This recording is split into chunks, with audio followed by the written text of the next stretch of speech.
town engineer. We've got a checklist in here that Chris has gone through. Are there any items on this list that give you pause?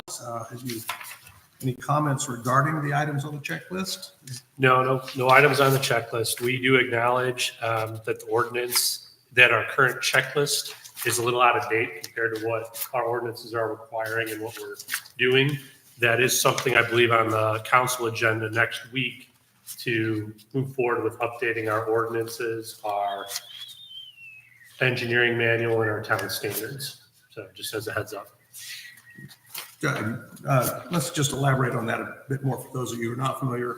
There has been a subcommittee that's been out there working on the subdivision ordinance to replace what we have with a brand new subdivision ordinance. They've been working very hard, had an enormous number of meetings. Mitch is on it.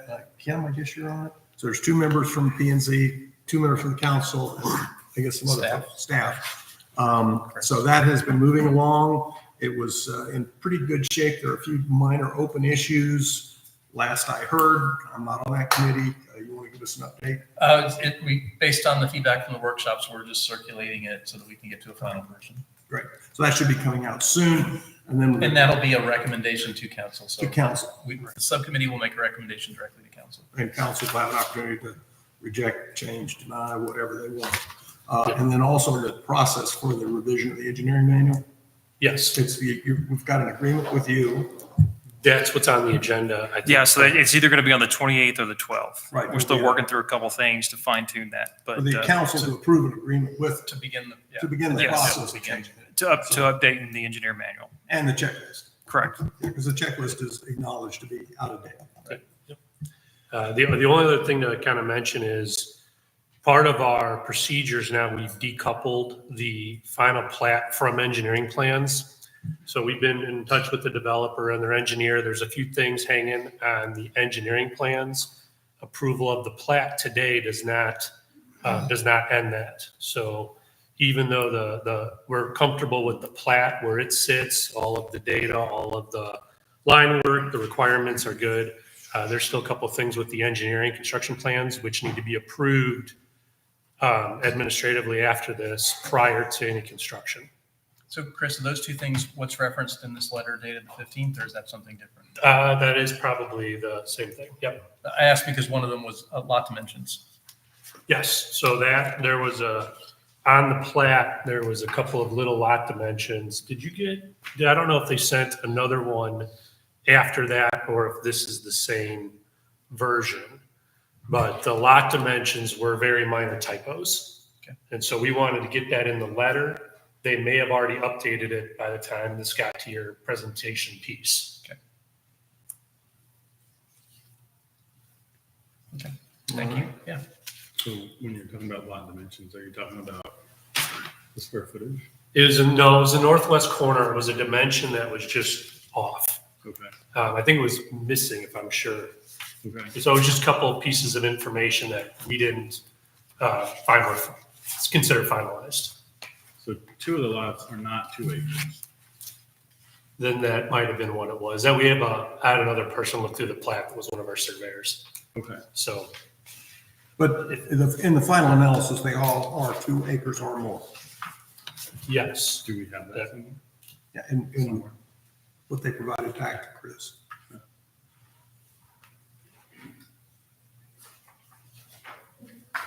Yeah, they can't proceed unless it is. it'll be 2 acres as part of the final, what we actually approve. All right, any further questions, Jeff? Just one on the checklist. So in the first section under the final plat checklist section, number 21, certificate showing all taxes have been paid. We do have a copy of all those, I believe. It's in the pack. Okay, well, it's checked no, so that's why I asked. Oh, okay. So that was prior. That was, so when they submitted this, this was, yeah. Just making sure. Yes. Nope, absolutely. Doing my homework. I know this is a lot of work. A lot of T's and a lot of I's and a cost. Mhm. And that kind of concerns me because we're going to vote yes or no. So a lot of, sorry, Blake, you want to ask specific ones or things that weren't checked? Well, like the tax thing, like the size of this. I of course trust Chris and staff, but we're being asked to vote yes or no on a package that's in front of us. Right. And Right. if it's incomplete, it's incomplete. If there's typos, there's typos. So that does concern me. And I understand someone went to a lot of work and is probably still working on it. But if we're being asked to vote on it, then this is what we're being asked to vote on. It's not the promise of something else or the customer is something else. Well, if Probably could. we've got the taxes in here, so they. Yeah, I did see those. So. The That overrides uniform that. says no. Do you want the developer to, or the engineer to come up and go through that a little bit? On the dimensions, Yeah, yeah, we can address the dimensions. Darren, you want to? I mean, so they're not on what we have, but have they been corrected in what's been given to us? Yes, my knowledge, all of them for 2 acres. So lot 18 and lot 13. I know, but the square footage, it should be 87,120. They're just a little shy, but you end up with a sticker slip. 2.00 below the square footage. It should be 87,120. That's Yeah. 2 acres. So that one's 87,120 versus. And 13 is 87,000. shy also.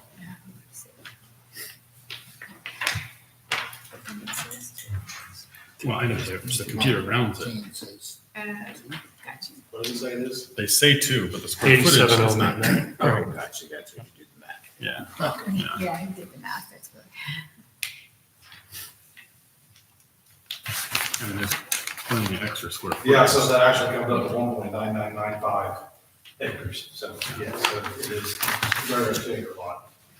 There's plenty of square footage somewhere to pull, so it's not gonna kill your project. But that would be my concern, given that that's such a hot issue in this town.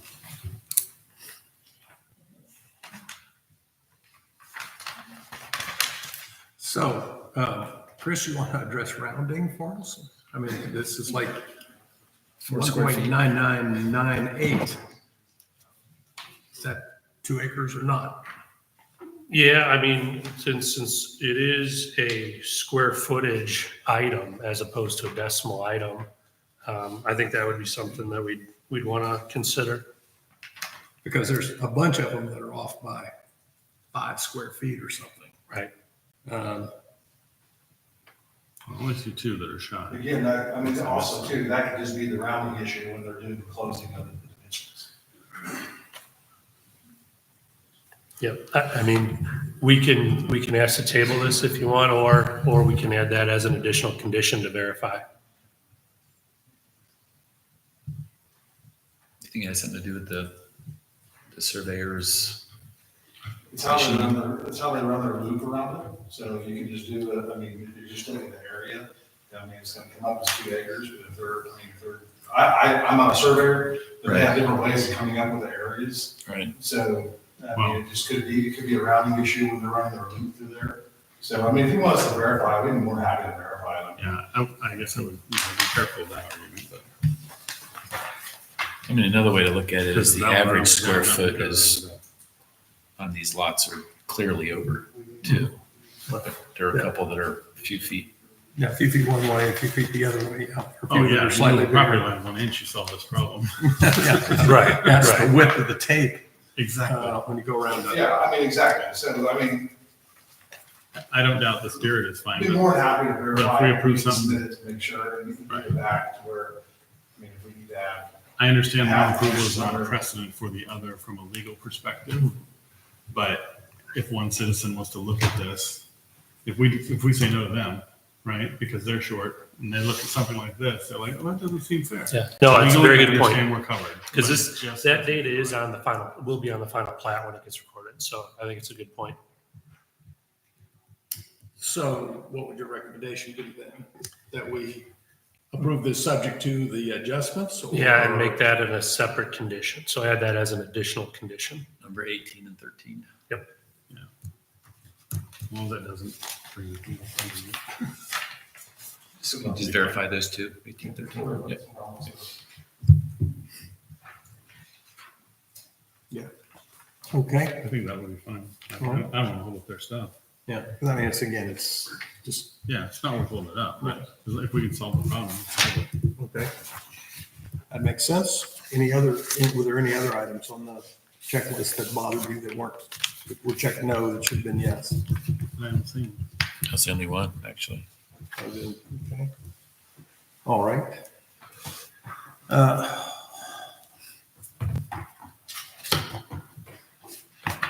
So I will make my usual notice here, just for understanding that please be advised that the plat for this agenda item has been determined by the town staff and engineer to meet the town's requirements. And as you've heard, the P and Z Commission has made its efforts to confirm the staff and engineer diligently examine the plat for determination that meets the town's requirements for such plat and to be personally satisfied the requirements have been met. Also, please be advised, Texas state law 2.12.005 provides that the final plat must be approved if it meets the town's requirements. Therefore, the purpose of the public input that we had earlier was for the town citizens to be informed regarding the development activities in the town, to express any personal comments regarding the agenda item, and to present any facts or documents that may be contrary or supplemental to the information provided on the plat as submitted by the owner/developer. The commission is not required to respond to public comments.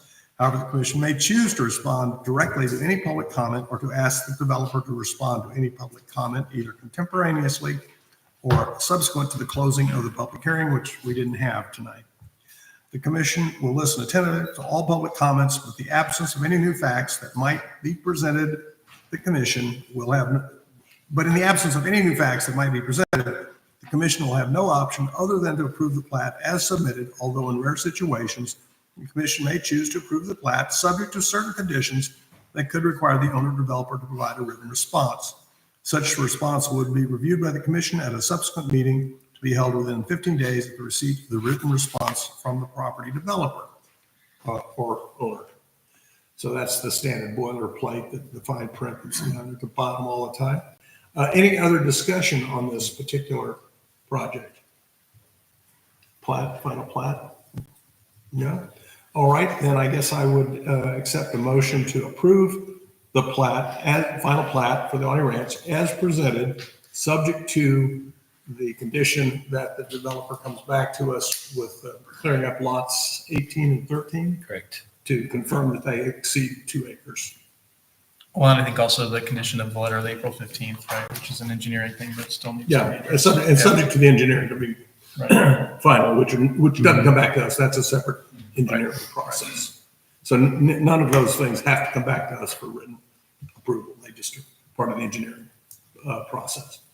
Okay, I'll make a motion to approve it with the conditions as you stated. Thank you. My Second. second. Thank you. All in favor? Aye. Okay, unanimous. So I think,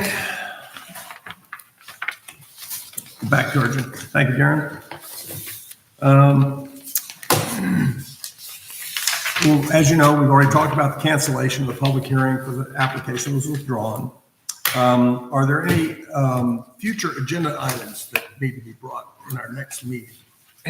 There's one thing I think we need to get on our radar, and I think everybody's aware of it, but there's 3 bills in front of the House that have to do with accessory dwelling units.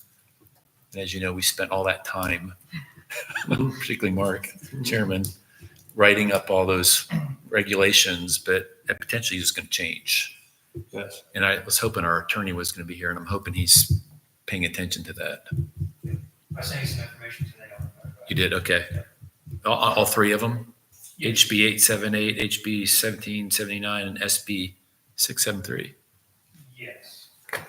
So as Sheila, for the next meeting, we'd like to have the council, our outside counsel, the SEL, provide a report to us on the status of the legislation going on in the state capital. And we would also encourage all of our state representatives as well, and let them know kind of what our thoughts are and what we want to see as a community. So we highly recommend you guys do that. We might want to state what we're talking about. Yeah, so, What are the- Short-term rentals. well, it has to do with accessory dwellings, but the momentum seems to be to allow people to live inside accessory buildings. So everybody's going to have a barn dominium with people in it, And it's including on small lots. including small lots, Very small right? lots, so. I will send that out to you guys tomorrow morning first thing. Right. Just a quick summary of what it is. Yeah, but that's a state level initiative, not anything we're supporting or driving. It would affect all But we got in trouble once before by a state Yeah, issue changing on us. nobody's safe from the legislature's in session. Nobody's safe from the state. Yep. Okay, any other agenda items for next meetings? Nope. There's no reason to have an executive session, so that will not happen. So unless there's any other topics to discuss, I just want to ask Ted, did you have the questions answered that you brought up before? Would you speak a little bit louder? Did we address the questions that you had when you spoke before? I know some things were cleared up here. I just want to make sure that Just so we that hit the topics that you wanted to hit. I'm not looking for direct answers. I've made observations that, as far as I'm concerned, that study is somewhat marginal. And when you start messing around with relocating ponds, and by the way, that one pond that's there, you've had an oil well there for how many years, and you're gonna relocate it? Is there any hazardous materials located in there? That type of stuff, all around that oil well issue, I don't think has been addressed adequately for the safety of the future property owners that are there. And it's something that. Would that be part of the soil study? There was a soil study that was included in here as well. I would think so, right? I mean, I don't know if it does toxic. okay. I think it does. Ted had a couple issues. Yeah, I just- Some were with checklists and whatnot. and Yes, so, That's for future work. And the second thing is some of the other questions he had were more engineering questions. They weren't really planning and zoning Right. questions. They were questions for the engineers as right, part of it. Because as you all know, there's the planning and zoning process, and then there's a separate construction process that's run through the staff and the engineer that doesn't come through PNC. So, Would I assume then that when we get into the construction phase, that these issues are going to be approached and or addressed accordingly? by staff and engineers, they would not come back to PNC. Oh, I understand that. Yeah. Is that fair? Yeah. Thank you. okay. Thank you. You're welcome. All right, hearing no further discussion, I'll declare this meeting adjourned at 6:34. Told you. Thank you all for coming. Appreciate it. He said 45 minutes.